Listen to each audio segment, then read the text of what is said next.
Yeah, I have both of them. I just picked up this 7.5 inch Model 18. To be fair, I actually wanted the 7.5 inch to go with the spear originally, but the package deal with the 5.5 inch and the spear was just too good to pass up. And then this 7.5 inch popped up on Facebook last week, and so here we are. I couldn't actually find a video of anybody comparing the two of these, and sure, you can look up the specs, but there's nothing that quite actually really gives you a good feel for both of them, like having both of them in hand right side by side. There are some subtle differences. The handles are pretty much the same. The handle on the 5.5 inch is actually just a hair shorter than the 7.5 inch. I don't know if you can see that little gap right there, right there.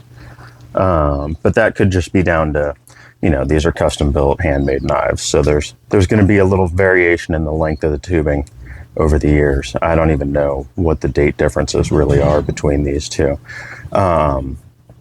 But mainly the variations are in the blade and obviously the sheaths and the weight.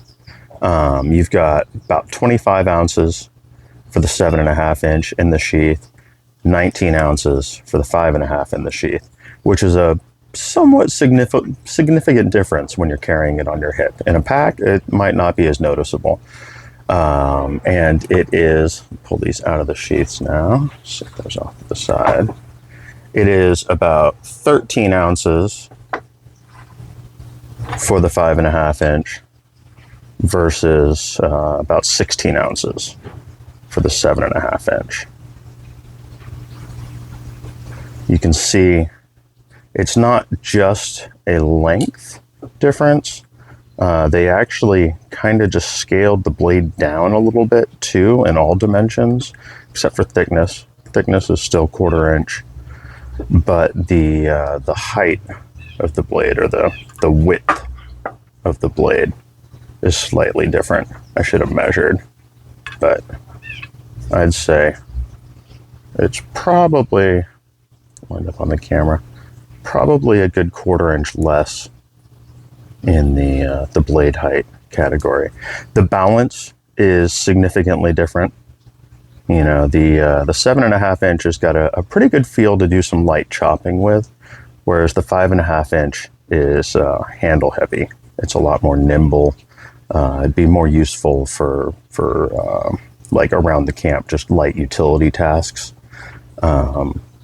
Whereas, if you didn't have an axe and needed to like build a shelter or something, I could see this one being a little more useful.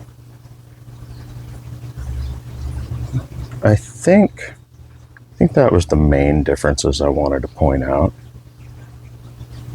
They tend to run about the same price. There's not a significant difference in price, I believe, directly from Randall.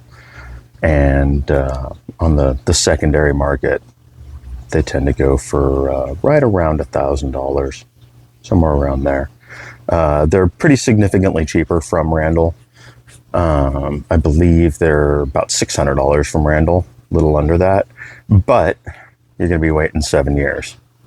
So there's that. I believe you can order the smaller one from A.G. Russell. I don't know if they have the bigger one listed in the catalog too, but they could probably get you either one of them. I believe the smaller one is listed on the A.G. Russell site for like $900 with a 1 year wait time. And the way that A.G. Russell does that is they put in book spots every year. They'll buy a certain number of book spots, and then they've been doing that basically forever. So every year they have book spots that come up that they can build out for customers. So yeah, pretty stoked. Maybe I'll do another video at some point with this big boy on the spear, because it looks really nice. But for now, that's a pretty nice little side-by-side look at the Model 18 in both sizes. Hope you guys enjoyed it, and hope you have a good day, and I'll catch you tomorrow.